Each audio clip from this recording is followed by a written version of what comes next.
Good morning and welcome to the Saturday special of Dr. Lamba's Awakening Call. We see a certain disconcerting, frustrating environment today. And that environment is visible not only in political circles but also in the social circles. We as human beings, the Homo sapiens, are gradually, slowly, and steadily losing the right to be called Homo sapiens.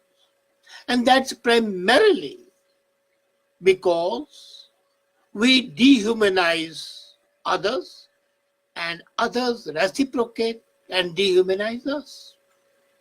What is dehumanization? It's a process of depriving a person or a group of persons of positive human qualities. To dehumanize a person or a group of people is to stop recognizing the features that identify them as human beings.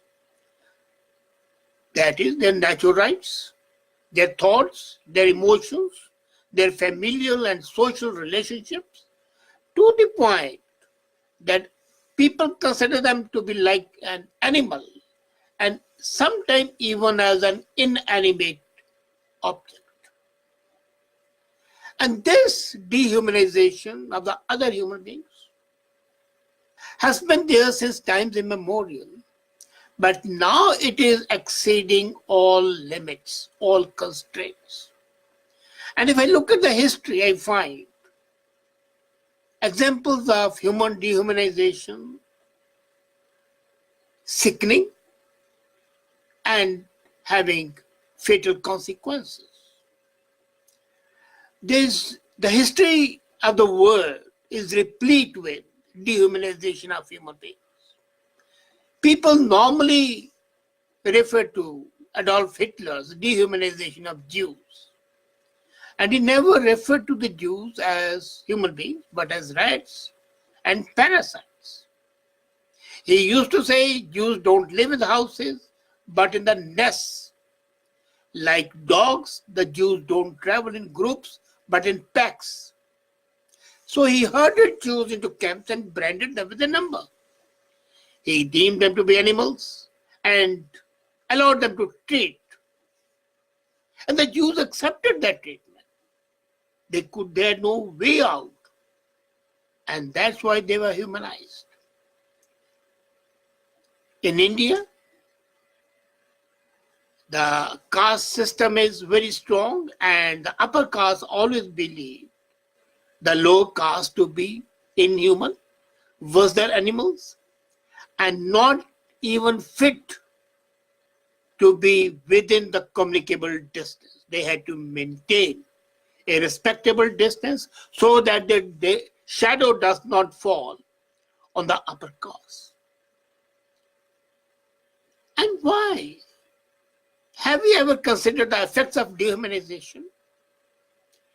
When a victim is no longer considered human, then the principles of morality no longer applies to them, and it's very easy to kill them, because then there are no emotions, no moral compunction that is a human being. Deprive a person of his or her status as a human being, and it becomes much easier to persecute, torture, and kill. Look at the word of the Houthis in Africa, the Hindu-Muslim riots in India, more than 1 million dead during the partition of India when Pakistan was created, the persecution of the Rohingyas, what's happening in Venezuela and Honduras, even today's history, what to talk of the old history. But then think of the old history, what Halaku, Genghis Khan, Kublai Khan, Nader Shah, Ahmad Shah Abdali did. Think of what the Muslims did in Spain.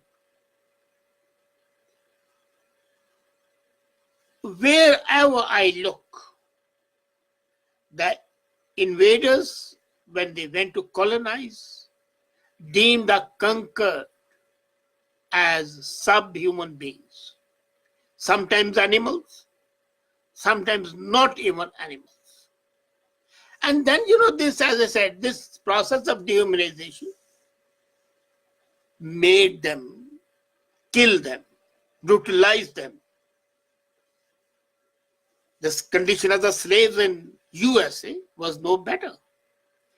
Now, this is evident, as I said earlier, not only in politics, but also in culture and society. In politics is all the more. The opposition party is not only ignorant and uninformed and champions flawed policies and ideologies, but is inherently evil and dangerous.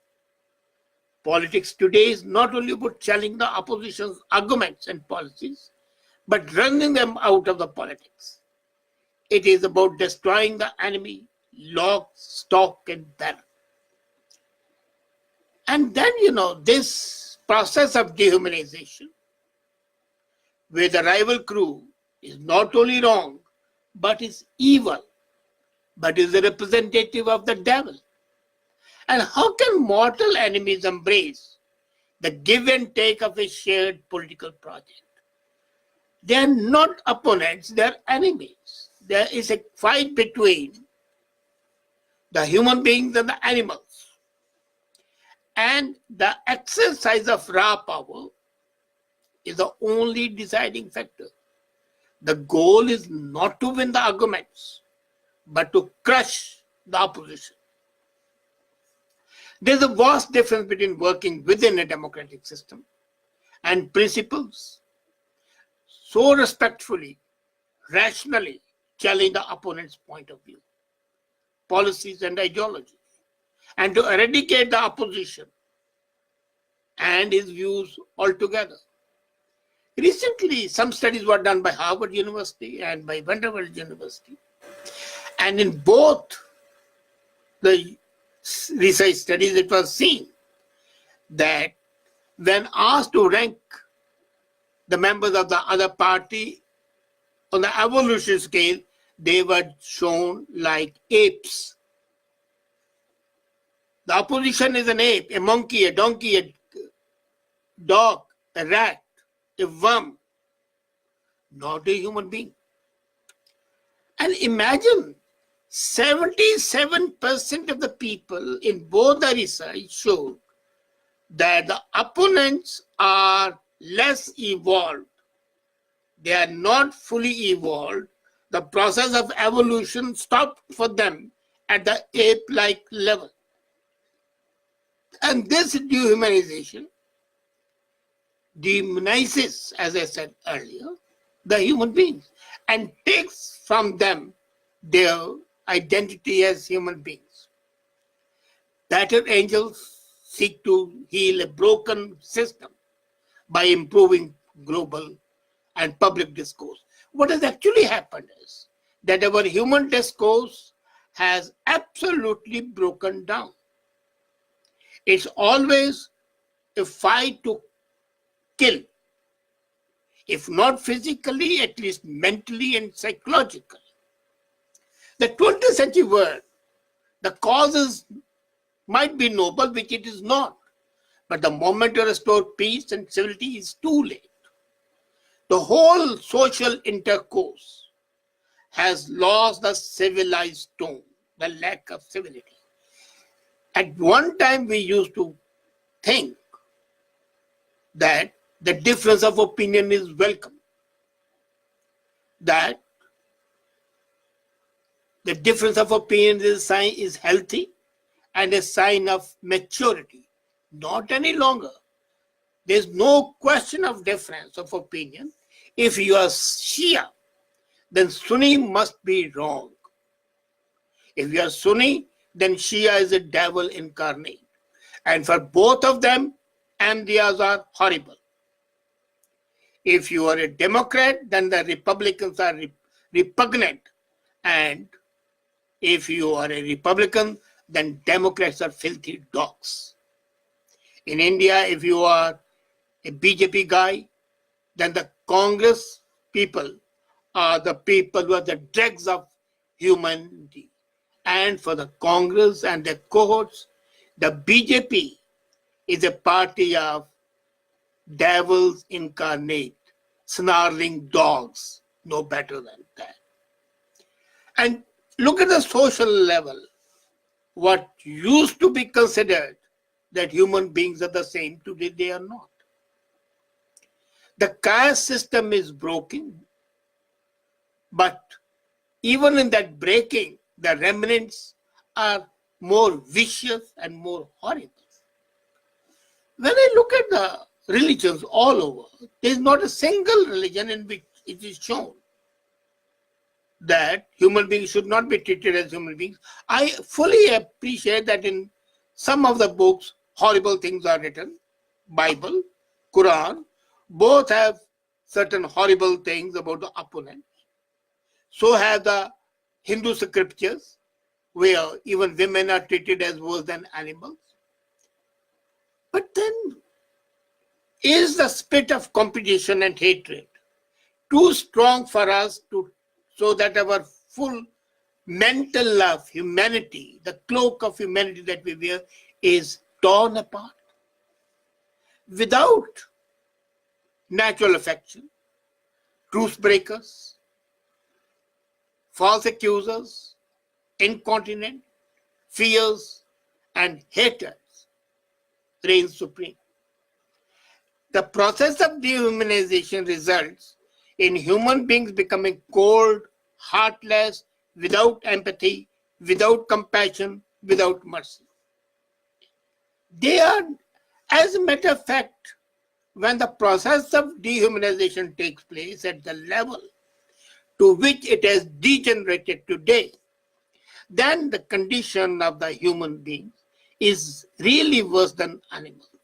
Because each party, each group is fully involved in dehumanizing the others, with the result that if you want to remove the clothes of each other, you'll be naked.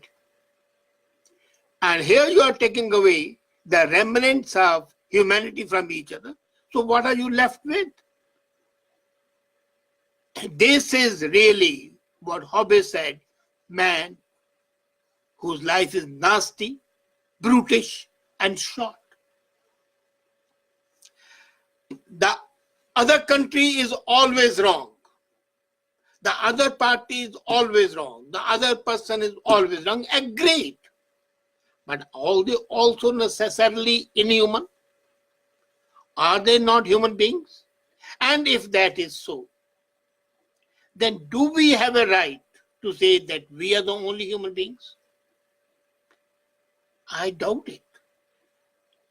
The process of dehumanization is a double-edged sword. While it takes away the remnants of dignity from the opponent, it also makes you crude. It also dehumanizes you. And when the other person starts dehumanizing you, the process of dehumanization is complete. And that's why I said that do the human beings have a right to be called Homo sapiens? I don't think so. As a matter of fact, Swift wrote his Gulliver's Travels, and in one of them travels, he reaches a land where the horses reign supreme, and the human beings are called Yahoos, slaves. Are we approaching that era of Yahoos, where human beings, having lost their humanity, still might be ruling the universe, but in essential order of things, they are no better than basest of the animals, unfit to be called human being, deprived of all aspects that demarcate a person as a human being. This is absolutely unacceptable, especially when we call ourselves a rational human being. This is unacceptable, and when we say we are spiritual and religious, it's a sham and full of cant and hypocrisy. And it's not only hypocrisy, it's reprehensible degradation of the human beings. Shall we ever come to our senses? Would the people realize, and the political leaders in the community realize and accept that others, especially those who differ from us, are as good human beings as we are, if not better? Our ideas can differ, but not our essential humanity. Thereby lies the safety and the salvation of civilization. Otherwise, we are just a pack of animals running helter-skelter without any identity in the ultimate things. Thank you.